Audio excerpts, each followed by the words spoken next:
It's the Michael Patrick Leahy Show, broadcasting live from downtown Nashville. Now, here's Michael Patrick Leahy.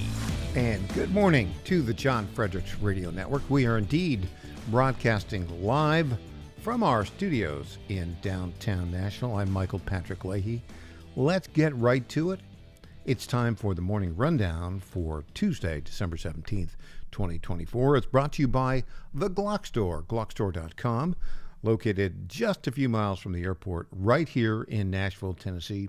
It's the number one provider of Glock accessories in the country. So here we go. Here's the morning rundown for Tuesday, December 17th, 2024. Number one. Another school shooting, this time in Madison, Wisconsin, yesterday, where 15-year-old Natalie Rumpau killed a teacher and a fellow student before she killed herself. A second grader in the study hall where she was called 911 to tell everybody about it. You think about that? A second grader called 911? Oh my goodness. What was the killer's motive? Well, we have seen a purported 6-page manifesto that was released late yesterday by a journalist by the name of Anna Stans of Reddix magazine. She's from Canada. She's kind of considered a feminist, far-right writer. You've seen some of her stuff. It's been shared by the author of the Harry Potter series, J.K. Rowling. The question is this six-page manifesto verifiable? We'll talk with Tom Pappert, our lead reporter, at the bottom of the hour about that. Number two, the House, a House Republican committee is recommending a criminal investigation and potential prosecution of a former Congresswoman Liz Cheney for suborning perjury, allegedly, of a January 6th committee witness. They've sent that to the FBI. Well, turnabout is fair play, and I think Stephen K. Bannon is very curious as to see what the outcome of that will be. Can you imagine if Liz Cheney is sent to federal prison? Crocodile tears will be everywhere. Number three, 33 days until Donald Trump is sworn in, but basically, as the 47th president of the United States, this still remains 33 very dangerous days. Every time I turn around, the Biden administration is doing something stupid, like, allowing Ukraine to assassinate a lead in Russia, to assassinate a Russian general. That's not exactly turning things down. Number four, the Electoral College convenes today in 50 state capitals. That used to be kind of, most recent elections, people were always concerned about that. How will they vote? Will there be any electors who are turncoats? And faithless electors is what they're called. I don't think so. I think it's going to end up being 312 for Donald Trump, 226 to Harris. Remember, you need 270 to win. So after these Electoral College meetings today, their results are put down in writing, and they're submitted to the Congress that convenes on January 3rd in Washington, D.C. And then, of course, there's some discussion about that on January 5th, and they will be accepted, and Donald J. Trump will be inaugurated as the 47th president of the United States on January 20th. Number five, drones continue everywhere, and the Biden administration is still saying, nothing to see here, move along. Donald Trump is saying, are you kidding me? Number six, Donald Trump will likely this is a breaking story we have at the Tennessee Star.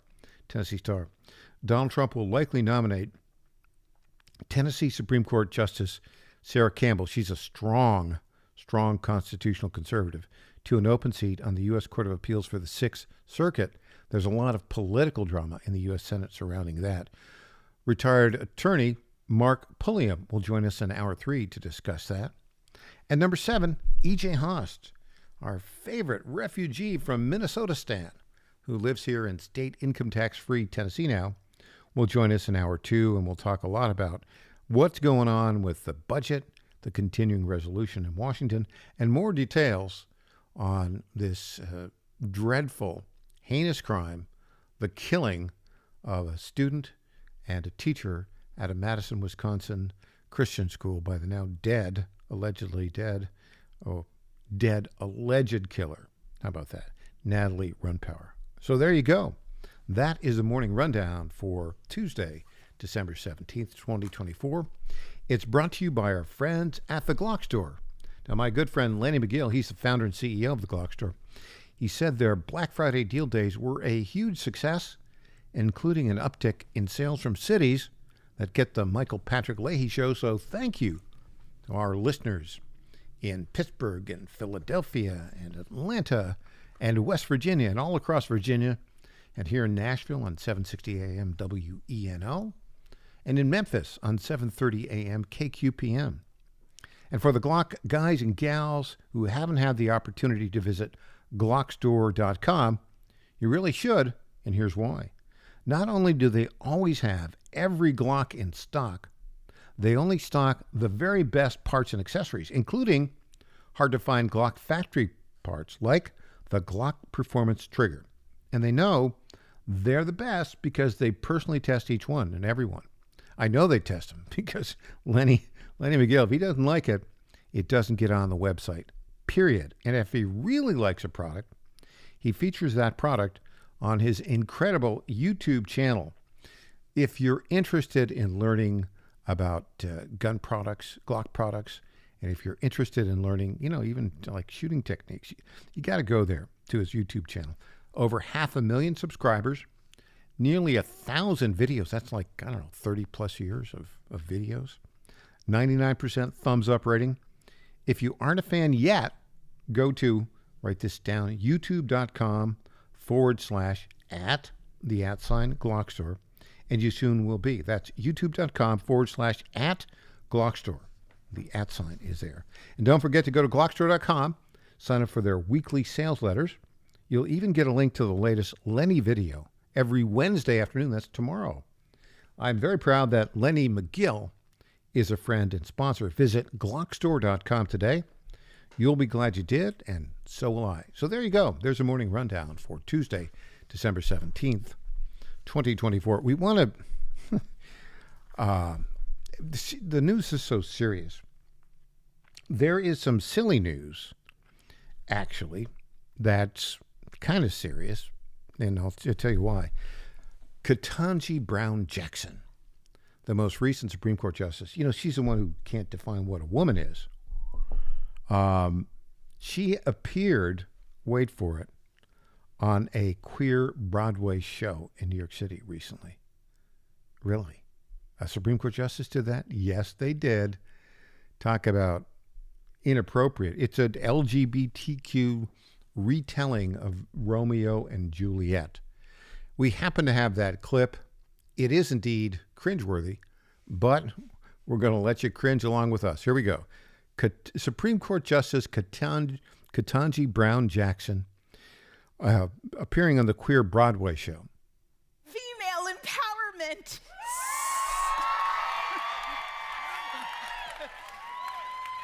Sick. I like it too. I think what I like about it is that I am having a very strongly negative reaction to it. Like I hate it. Which makes me think it must be brilliant. Got this feeling in my body. Can't stop the feeling. Got this feeling in my body. I can't stop the feeling. Wanna see you move your body. I did it. I made it to Broadway. Come on. That's a Supreme Court justice. Now, it's not a high crime or misdemeanor, so I don't think you can impeach her for that. But boy, does she look and sound like a complete fool. And she's on the Supreme Court. Unbelievable. Hey, we'll have more when we get back. I'm Michael Patrick Leahy.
Hey there, this is Lenny McGill, founder and CEO of the Glock Store. As a proud sponsor of this show, you may have heard Michael Patrick Leahy mention us a few times over the past 4 years. But today, it's me on the radio telling you how pleased we are to be associated with Michael Patrick Leahy and his dedication to the highest levels of professional journalism. Michael Patrick Leahy has been threatened with jail time in bringing the true facts about that Nashville Covenant shooting to his listening audience. Michael Patrick Leahy, you keep doing what you're doing, and we here at the Glock Store will keep sponsoring your show for the good of Nashville and the entire country.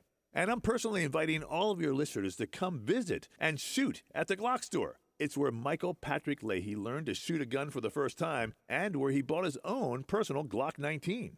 I'm Lenny McGill, founder and CEO of the Glock Store here in Nashville, just minutes from the airports, worth the drive from anywhere, and a proud sponsor of Michael Patrick Leahy and the Tennessee Star Report. Welcome back to the Michael Patrick Leahy Show. Now, here's Michael Patrick Leahy. Welcome back. We're going to get to the details of the Madison, Wisconsin school shootings in a bit, but a couple things we want to address here first. Number one, I can't get over that Broadway debut of the Supreme Court Justice, Ketanji Brown Jackson. You saw it, you heard it. It sounded like a middle school play with a bunch of goofballs, right? Now, that was on Saturday night. But think about this. She had to do rehearsals with that, right? That just didn't happen. She just didn't show up and do that. Now, the Supreme Court is in session. I would think, is that, I guess even Supreme Court justices have time off, sort of. But I don't know. Is that dereliction of duty? Supreme Court justices have a life, but to go on to a far left reimagining LGBTQ, reimagining of Romeo and Juliet, it's got to be embarrassing. Can you imagine when she walked into the chambers on Monday, how the other justices reacted? I mean, I'm sure Kagan and Sotomayor said, way to go, sister. But, anyways, okay, so I do want to talk about this. I am just so fascinated with what's going on with Elon Musk and his style of management. It's relevant, of course, because they're trying to take it to the federal government. DOGE, the Department of Government Efficiency, is coming up. 90% of federal workers are working from home. Musk hates that. There is a very well-known venture capitalist who likes small tech. His name is Mark Andreessen. And he's been talking a lot of late as to why he and Musk and other, tech entrepreneurs are backing President Trump. I wanted to play this clip. It's very enlightening. It's about how Elon Musk manages his companies. And it's something to think about as we consider what's going on with the Department of Government Efficiency and how Musk is going to take a look at that and apply that to the federal government. Here we go. Mark Andreessen on Elon Musk's management style. Clip 11. I'm not aware of another current CEO who operates the way that he does. But if you go back in history, you find characters more like him, especially like the industrialists of the late 1800s, early 1900s. People like Henry Ford or Andrew Carnegie or Thomas Watson, who built IBM. If you go back and read the biographies of people like that, Andrew Mellon, Cornelius Vanderbilt, like those guys ran very similar to the way that Elon runs things. The top line thing is just this incredible devotion from the leader of the company to fully, deeply understand what the company does and to be, completely knowledgeable about every aspect of it and to be in the trenches and talking directly to the people who do the work. deeply understanding the issues, and being the lead problem solver in the organization. And basically, what Elon does is he shows up every week at each of his companies. He identifies the biggest problem that the company's having that week, and he fixes it. Right. And then he does that every week for 52 weeks in a row. And then each of his companies has solved the 52 biggest problems that year. And, most other large companies are still having the planning meeting, for the pre-planning meeting, for the board meeting, for the presentation, for the this, with the compliance review and the legal review. And he's just like, it's this level of both like incredible intellectual capability coupled with incredible force of personality, moral authority, execution capability, focus on fundamentals. That is just like really amazing to watch. And then, by the way, the side effect of it is he attracts many of the best people in the world to work with him. Because if you work with Elon, like the expectations are through the roof in terms of your level of performance, and he is going to know who you are, and he is going to know what you've done, and he's going to know what you've done this week, and he's going to know if you're underperforming, and he may fire you in the meeting if you're not carrying your weight. But if you are as committed to the company as he is and working hard and capable, many people who have worked for him say that they had the best experience of their lives when they were working for him. And so then there's this attraction thing, and that's why I think his companies compound the way they do. And people look at this from the outside and they're like, how can people tolerate this guy, and da da da da da. And inside the company, people are like, finally. There's a famous line. Somebody used to work in one of the other aerospace companies and went to work at SpaceX, and said, he was asked what it was like, and he said, it's like being dropped into a shocking zone of competence. Everybody around me is like so absolutely competent. And look, most of us never have that experience. Most people are never in an organization where like the bar is held that high. And as a consequence, the competence level is so high and stays so high and even rises over time. And again, to his massive credit, he has been able to do that repeatedly. And I don't know if he'd agree with this, but the way I think about it is he actually delegates almost everything. Like he's not involved in most of the things that his companies are doing. He's involved in the thing that is the biggest problem right now until that thing is fixed. And then he doesn't have to be involved in it anymore. And then he can go focus on the next thing that's the biggest problem for that company right now. So like for example, in manufacturing, there's this concept of the bottleneck, right? And so in any manufacturing chain, there's always some bottleneck. There's always something that is keeping the manufacturing line from running the way that it's supposed to. And sometimes the bottleneck is at the beginning of the process. It's like we can't get enough raw material. Sometimes the bottleneck is at the end of the process. We don't have enough warehouses for the finished product, or the bottleneck might be somewhere in the middle. And if you run a manufacturing company, there's always a bottleneck. Whatever the bottleneck is holding everything up.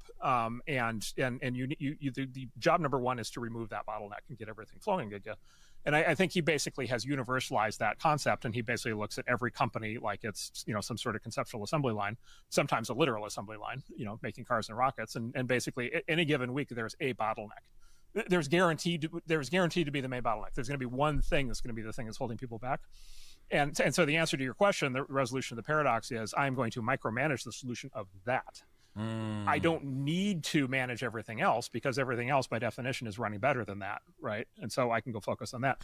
The other part of it is so compelling. I mean, I love these guys. This is the way America was built. By the way, can you keep up with the Mark Andreessen's speed of talk? Yikes. That's a lot of info to take in. So he's a very bright guy.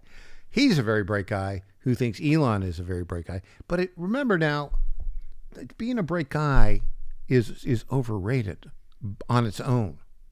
Because being a right guy who doesn't know how to get things done is kind of worthless.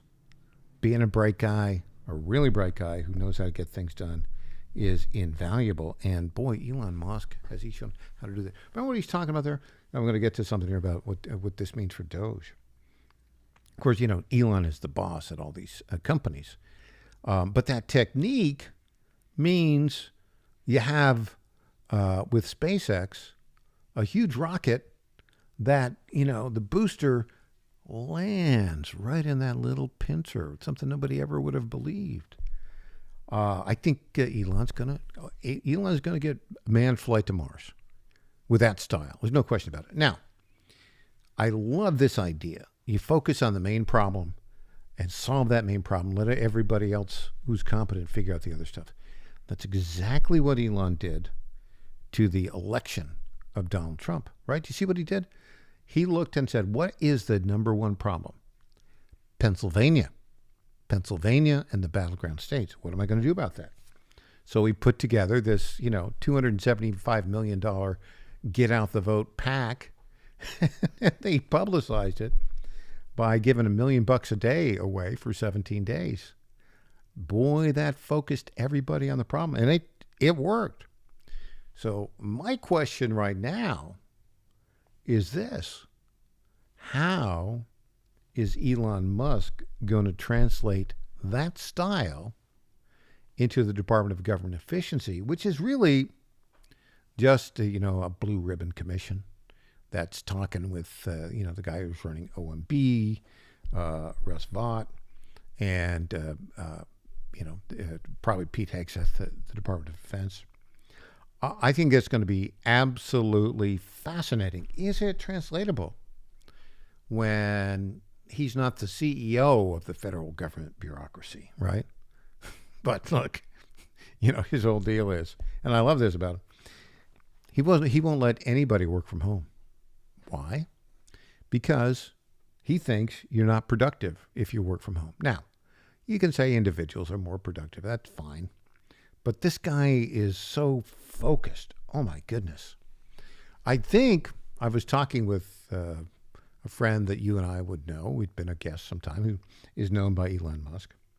We're going to go down to Starbase, Texas, and we're going to try to get an interview with Elon Musk. Don't you think that'd be kind of fun? We'll do the show from Starbase, which is, the new city they're incorporating right near Brownsville. Okay, when we come back, we're going to jump into what happened yesterday when a 15-year-old girl at a Christian school in Madison, Wisconsin, killed a teacher, another student, and herself. How did that happen? Tom Pappert, our lead reporter, will join us. Back after this.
My fellow Americans, I have to tell you about my good friends at D.T. McCall and Sons. They have furniture and appliances and a lot more. They've been family owned in Middle Tennessee for over 100 years, and they're not going to rip you off. No hidden charges, no delivery charges, no charges for all of the crazy things. These are sick people at the lumber yards. These are very sick people. They charge you for cords and hoses and haul off. They charge you for all of these things. They call them hidden charges. Is the type of surprise that you don't want to see. It's like an October surprise, but it's worse.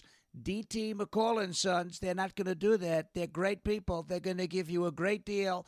With locations in Lebanon, Carthage, Lafayette, Cookeville, and Franklin, D.T. McCall and Sons will give you the deal of your life. Check them out today or go to dtmccalls.com. Impersonator not endorsed by Donald Trump. Welcome back to the Michael Patrick Leahy Show. Now, here's Michael Patrick Leahy. Welcome back. We are joined on our Zoom Newsmaker line right now by our lead political reporter at the Tennessee Star and the Star News Network, Tom Pappert. Good morning, Tom. Good morning, Michael. Well, less than 24 hours ago, a 15-year-old girl, Natalie Runpow, at a Christian school in Madison, Wisconsin, stepped into a study hall using apparently a pistol she got from her father, according to sources, shot and killed a teacher, shot and killed a fellow student, wounded another, I guess the estimate is 7, 2 of whom are in critical condition right now, and then shot and killed herself.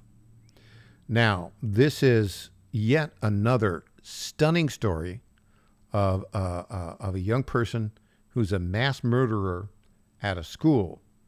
And what was stunning to me is that the first notice to police was made on a 911 call placed by a second grader, apparently in the study hall where these murders took place. Your reaction to this, Tom Pappert? It is absolutely stunning, the bravery and the presence of mind of that second grader, and it does bear similarities to the Covenant School, where it was a 9-year-old who called the police when Audrey Hale, the transgender killer who attacked on March 27th of 23, it was a 9-year-old who called police, later lost their life in the shooting, but had the presence of mind to notify authorities and get... I guess it shows that children really have an inherent knowledge for what to do and when to do it, and they haven't been maybe ingrained by society to hide when bad things happen. There are a number of very serious questions here, some that haven't been raised, but apparently the murder weapon was a pistol.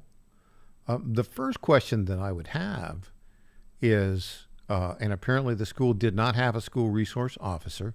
It's a K through 12 Christian school in Madison, Wisconsin, with about 350, 400 students. There's no indication that it had any metal detectors or any mechanism for determining whether a student or a visitor or a faculty member was carrying a gun. Do you have any more details on that for us, Tom?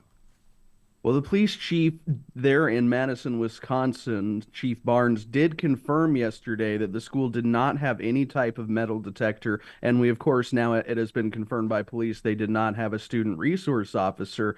This was a very small school. I think it's somewhat reasonable for them not to have these things, but I think they're learning that maybe these security precautions are necessary in the modern era. Again, you said about 350 students. That's only from 200 different families spread across K through 12. You're talking very small class sizes, individualized attention. The real question to me, and not to assign blame to anybody except the shooter, but I wonder how this wasn't caught in such a small school. Well, I mean, the Covenant School here, which we covered extensively, the Covenant killings by 28-year-old Audrey Elizabeth Hale, a woman who self-identified as a transgender male, that happened on March 27th, 2023, where she killed 3 9-year-olds and 3 staff members before she in turn was killed. Covenant School is an elementary school. I think it's K-6, and it only has a couple hundred kids there. That happened now, more than a year and a half ago. It would seem to me that every school in America should have undertaken precautions against just this kind of killing, and yet they apparently did not. That is true, and I've seen many people, I'm not entirely sure how the laws differ, but from what I've gathered, Wisconsin does not have the same sort of laws that are there in Tennessee that allow teachers, if the administrators approve, to arm themselves, and it seems like that even would have been a final stopgap without metal detectors and a student resource officer. These are all very big bills. Maybe that is a solution that these small Christian schools could use to prevent or just be prepared in the event of a tragedy. Now, the Madison police chief went out and made some statements. He made an odd statement where he said, obviously it's a 15-year-old girl. There is speculation. There has been speculation out there that perhaps she was, had a mental health issue. Perhaps she was a transgender, as the number of these alleged killers apparently have been or wanted to be in some regard. Certainly that was the case with the Covenant School killer here in Nashville. The police chief there in Madison, one of his statements was, well, we don't know if this person was transgender, but he, she doesn't matter. That struck me as very odd. Your thoughts, Tom? Well, it was very odd, and it almost seems as though the police chief knew that there was a possibility of that being the case from the last several shootings that seem to have had that influence. But I will say that, and I can say this safely as somebody who does not live in Madison, Wisconsin, I'll note, but this police chief was extremely unimpressive yesterday. It started when he initially said that there were 5 dead and 5 injured. Then they had to go back and correct it and say, no, it's a total of 3 dead. Yeah, then they waited hours to tell us that one of the 3 dead was the alleged shooter. Then they go out, he comes out and he says that she's 17. Turns out she's 15. Then he comes out and says, well, he, she, they, them, they, where, might be trans. We'll find that out later. It was a very strange day from the Madison Police Department yesterday, and I understand people are probably frazzled. This is an intense time, but the number one rule of public relations is to get out all of the accurate information you can as quickly you can, and don't make corrections. Don't release inaccurate information that you're going to have to go and add asterisks next to later. Yeah, that's a very good point, Tom. A very good point. Now, as is always the case, the question turns to motive. And I guess also, who's involved. I think the police chief said the FBI's here, correct? Working with us on this. Now, from what I saw, he was a little more guarded. He said he's had a lot of support from the FBI as well as state agencies. Okay, good. Well, their pattern has been to swoop in when there's a mass murder at a school like this and to take over the investigation and the flow of information. The question is, and we have a different kind of information here right now, different than the information we had with the Covenant killer, who clearly left a manifesto of 1,000 pages of journals recorded over a 10, 15-year period that we have been litigating to recover since May of 2023 in various forms of state and federal courts right now. We haven't received anything released from either Metro Nashville Police Department or the FBI. That's likely to change when Kash Patel becomes head of the FBI. We think we'll get all 1,000 pages.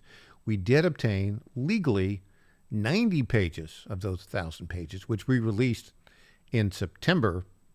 Now, there's a purported 6-page manifesto of the alleged killer that's out there right now. I'll get to the provenance of that, which is, we still don't have the same level of confidence. We don't have a level of confidence in that to publish it, but it has been published.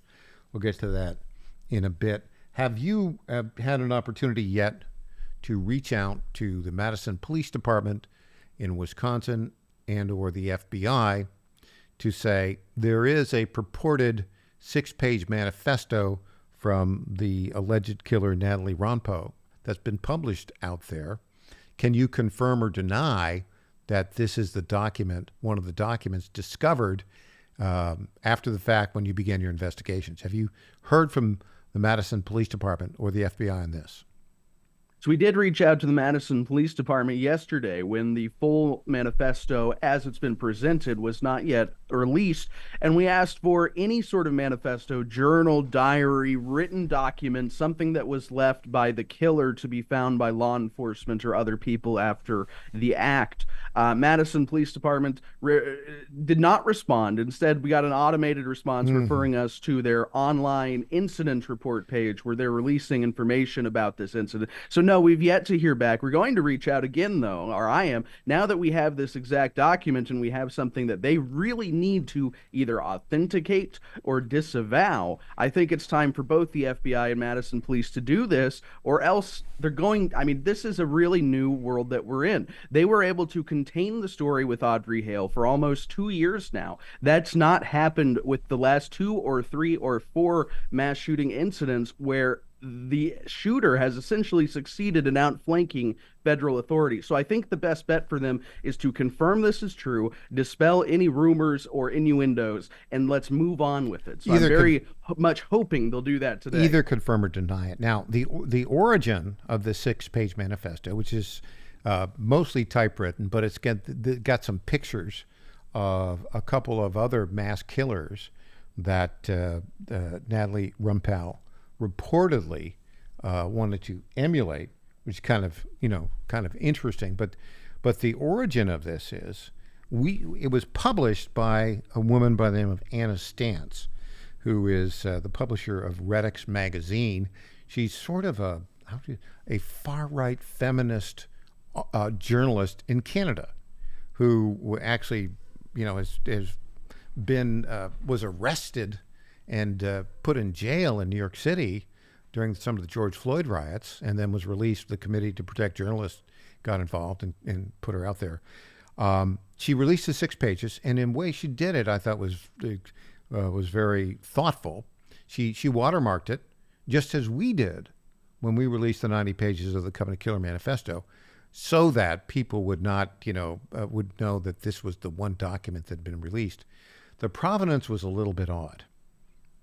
She claims, and I've seen some evidence to support this claim, although I can't, confirm it at the moment. She claims that this document was uploaded on a WhatsApp chat to a 17-year-old German boy who had been the online boyfriend for 2 years of Natalie, and she found out about him and she interacted with him. He gave it to her and she published it. Now, when we come back, we're going to apply the Tom Pappert journalistic standards to what level of credibility this 6-page manifesto has. You ready for that?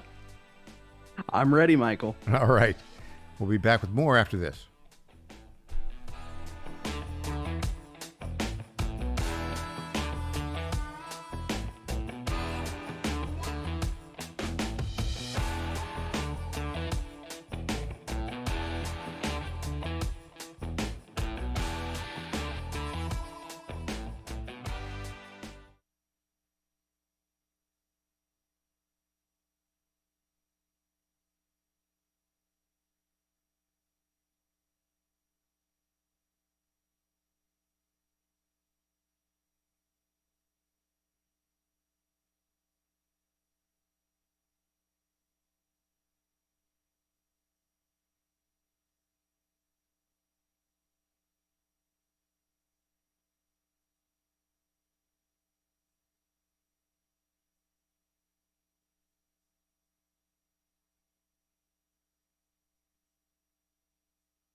Welcome back to the Michael Patrick Leahy Show.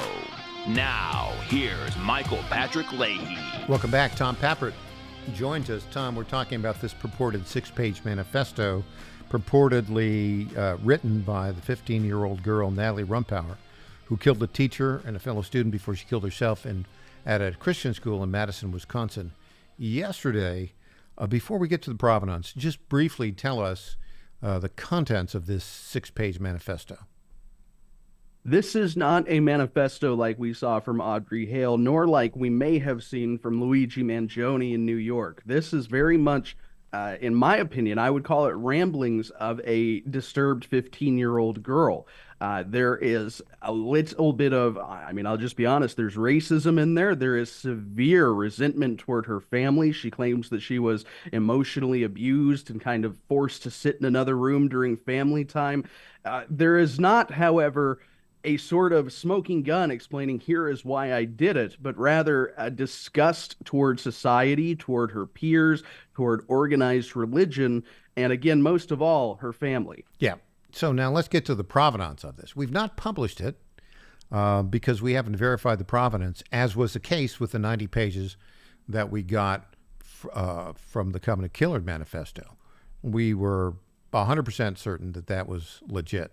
In this instance, it's perhaps one of the weirdest provenances that I've ever seen, and this is why we've got to get the Madison Police Department to confirm or deny the legitimacy of this 6 pages.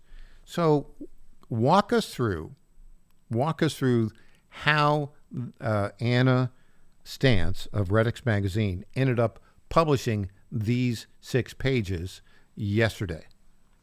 So to begin, this is a very interesting and odd situation because so much of this person's community appears to have been online. Within hours of the attack, we had multiple Twitter users claiming we knew this person's account on X, the platform formerly known as Twitter. And they had a public follower account, people that they went on X and clicked the follow button because they wanted to engage with that person. So one of the first things we did at Star News is wrote a list of what those are. Who are these people? Let's go look at their accounts and see what they're doing.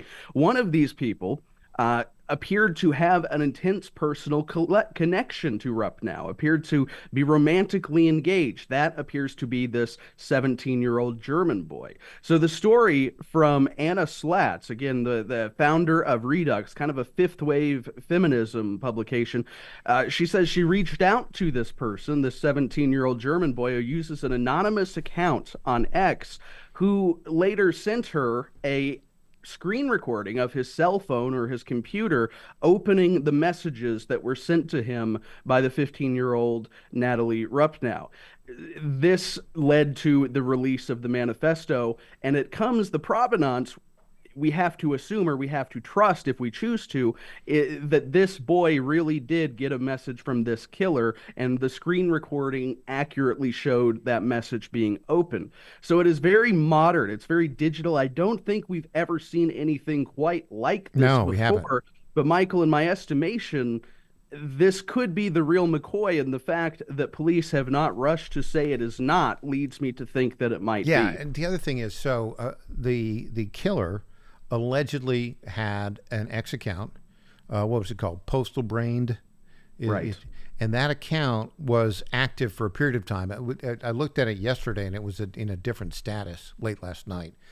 But on that account, 5 minutes before the shooting, a PDF of some sort was released to Google Docs. 5 minutes before the shooting. But you go and you try to access it. You can't. You have to have some sort of password. But according to the journalist Anna Stantz of Redux, wait for it now, the 17-year-old German online boyfriend of the alleged killer apparently received the PDF via a WhatsApp message like a half an hour before the killings. He didn't, according to him, he didn't see it until like 2 hours after the killings. And when he looked at it, he saw it. And then he started apparently defending the killer online. And that's what Anna Stantz saw. And then she reached out to him and basically back and forth, and that's a purported PDF that she released in kind of in waves with a watermark on it. Now, I last night between midnight and 1:30 p.m. engaged in a dialogue and direct messaging with Anna Stantz about this very document and about the process. And I did look at that information. I was able to see the information. I can't verify it, but that purports to show the 17-year-old German boy opening the document and then, to verify it. There were some elements in the document which, I think she identified herself by name and by birth date in the document, correct? Yes. And so the question to me is what would have to be done in order to make this a sophisticated fake? And so this 17-year-old alleged German boy would have to have created a second account, and approximately the same time of the shooting would have had to send from one account to another account this document, knowing that they would pass it off as a manifesto. So we're starting to get into the territory, to me, of either this is a very sophisticated fake phone. Essentially, you've created a fake phone app that you're recording, or you somehow knew about the shooting within minutes of it occurring and sent this in. So I will say that we're in a new modern world where these things happen online. This is a digital community that this person surrounded herself with. This may be some of the best provenance we've seen in recent weeks. I would certainly say it's better than the provenance provided for the alleged manifesto of Luigi Mangione, the purported accused United Health CEO killer. If it's a fake, it's pretty sophisticated. But we're going to see more and more of sophisticated fakes as time goes. This is why, Tom, it's so important for the Madison, Wisconsin Police Department and the FBI to either confirm or deny the provenance of this 6-page manifesto, right? Which, by the way, this is not something that is a hard ask. Metro Nashville Police Department did not want the portion of the manifesto out that we legally obtained at the Tennessee Star, but once it was out, it took them about 48 hours to acknowledge that we had the authentic document. So this is what we need to do. Let us know what Madison Police Department says to confirm or deny the provenance of this manifesto. It's important because it unless we know the motives, it's hard to stop this in the future. Tom Pappert, great reporting. Thanks for joining us. Thank you, Michael. Anytime. When we come back, the great E.J. Haast, our newest All-Star panelist, one of our official guest hosts, will be with us. I'm Michael Patrick Leahy.